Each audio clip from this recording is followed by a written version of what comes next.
Good morning, students. Welcome back to the new session of learning. This is your business studies classes, and we are doing chapter number 11. Okay, so its name is business, finance, and marketing. Today, we are going to discuss two topics related with this chapter. Okay, what can be marketed? मतलब हम लोग किसको marketed करेंगे, मतलब किसको बेचेंगे.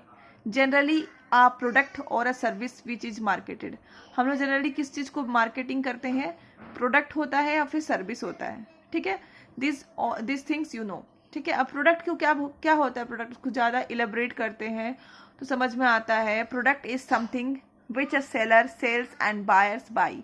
Product एक ऐसी चीज़ है जिसको सेलर बेचना चाहता है एंड बायर्स खरीदना चाहते हैं, या फिर सेलर बेचते हैं एंड बायर्स खरीदते हैं. Example bread, biscuits, cosmetics items, what ever you can think which you buy for a daily use or in basic necessities. Okay, all the things are product. Okay, anything that can be offered to a market to satisfy a want or a need. Product को हम ज़्यादा समझना चाहें तो हम कह सकते हैं कि कोई भी चीज़ जो हमें मार्केट में दिखाई देती है और जो हमारा नीड एंड वांट को पूरा कर पाए, सेटिस्फाई कर पाए, उसको हम प्रोडक्ट बोलते हैं. ठीक है, so anything which can be offered, जो कुछ भी जो हम लोग मार्केट में ऑफर कर सकते हैं और जो हमारे नीड एंड वांट को सेटिस्फाई कर पाए, उसको हम लोग क्या बोलते हैं? प्रोडक्ट बोलते हैं. तो जनरली हम लोग किस चीज़ को मार्केटेड करते हैं? इट इज अ प्रोडक्ट और a services. Okay, so we have discussed one of the topic of this today's discussion. Now we are going to deal with one of the important topic of this chapter, that is marketing management philosophies. मतलब marketing management के कौन कौन से philosophies होते हैं, ये इस chapter का इम्पॉर्टेंट टॉपिक है. ठीक है, तो नॉर्मली मार्केटिंग कंसेप्ट्स जो होते हैं, मार्केटिंग फिलोसफीज जो हैं, वो 5 टाइप्स की होती हैं. ठीक है, तो today we are going 3 types. Okay, today we will deal with 3 types of marketing philosophies, and in tomorrow's video we will do another 2 types. Okay, so अभी पढ़ेंगे हम लोग सबसे पहला प्रोडक्शन कंसेप्ट. तो मैं एक बात बताना चाहती हूँ कि इसमें आपको केस स्टडी आने की संभावना बहुत ही ज़्यादा हो जाती है.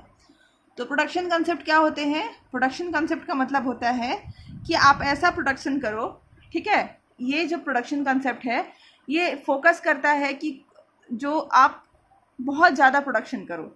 ठीक है, मास प्रोडक्शन करो. ठीक है, और उसके कॉस्ट को डिक्रीज कर दो तो लोग उसको ज़्यादा से ज़्यादा खरीदेंगे.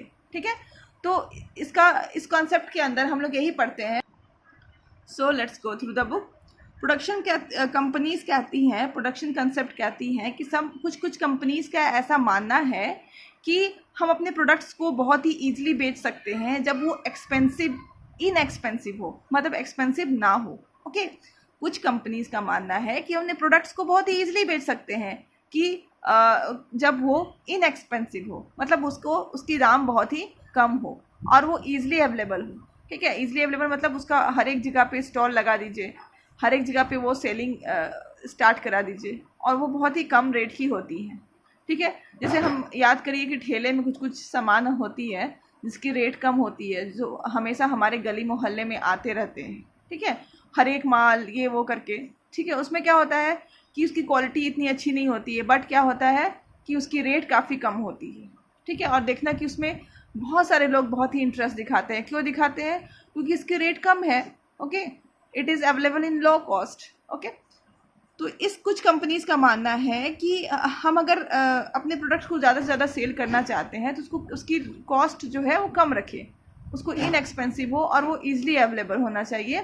तो इस तरह की जो फॉर्म है वो प्रोडक्शन कंसेप्ट फॉलो करती हैं, और ये कंसेप्ट फोकस करता है lowering the cost of production. मतलब दाम कम रखिए, जो भी आप प्रोडक्शन कर रहे हैं उसकी कॉस्ट कम रखिए और उसका मास प्रोडक्शन करिए. मास प्रोडक्शन मतलब एक ही लार्ज प्रोडक्शन, लार्ज स्केल में जो प्रोडक्शन होती है ना, लार्ज स्केल में प्रोडक्शन करिए और उसकी रेट जो है कम रखिए. ओके,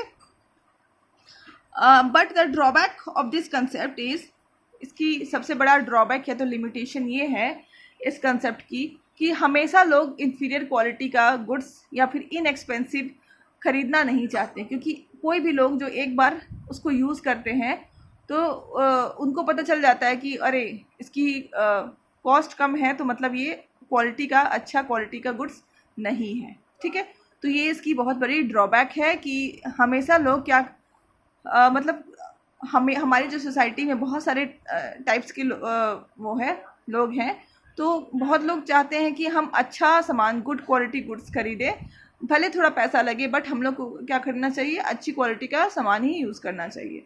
ठीक है, तो बट कुछ लोग जिसके पास थोड़ा कम पैसा है और थोड़ी परचेजिंग पावर भी कम होती है, वैसे लोग क्या करते हैं, फोकस करते हैं कि इनएक्सपेंसिव सामान खरीदे और ईजिली अवेलेबल हो जाए, तो और अच्छी बात है। Second is product concept. ठीक है, तो ये जो कंसेप्ट जो फॉलो करते हैं, जो फॉर्म प्रोडक्ट कंसेप्ट फॉलो करते हैं, वो क्या सोचते हैं कि बिजनेस का एम होता है कि प्रोडक्ट जो होना चाहिए वो हाई क्वालिटी का होना चाहिए। ठीक है, तो जो भी फॉर्म इस कॉन्सेप्ट पे बिलीव करते हैं, प्रोडक्ट कंसेप्ट पे बिलीव करते हैं, उनका ये मानना होता है कि जो हमारा प्रोडक्ट होता है उसको हम हाई क्वालिटी का बनाएं। ठीक है, so these firm manufactures the product of superior quality, but they must keep in mind that customer will buy the high quality only when they need or want it. Only quality is not enough force. ठीक है, तो इसका मतलब है कि जो भी form ऐसे क्वालिटीज़ का गुड्स मैन्युफैक्चर करते हैं, सुपीरियर क्वालिटी का गुड्स जो मैन्युफैक्चर करते हैं, वो अपने दिमाग में एक बात सोच करके रख लेते हैं। ठीक है, कि जब भी कोई हमारा कस्टमर है, ठीक है, उसकी वांट या फिर नीड होगा हमारे हाई क्वालिटी ऑफ गुड्स की, तभी वो लोग उसको डिमांड करेंगे। अदरवाइज ऐसा नहीं है कि लोग हाई क्वालिटी है तो खरीद रहे हैं। ठीक है, जैसे फॉर एग्जांपल दिया है यहाँ पे एक कि अगर आपको हेयर डाई खरीदना है तो जो कस्टमर है उसके बाल ग्रे होने चाहिए, मतलब अगर आपके बाल वाइट हो जाएंगे तभी तो आप हेयर डाई खरीदोगे, वरना क्या आप हेयर डाई खरीदोगे? नो। ठीक है, अभी देखो कुछ शैम्पूज आती हैं कि वो प्रॉमिस करती हैं कि वो हेयर फॉल बिल्कुल रोक देंगी। ठीक है, तो आप वैसे शैम्पूज कब खरीदोगे? जब आपके हेयर फॉल होना स्टार्ट करेंगे तभी खरीदोगे।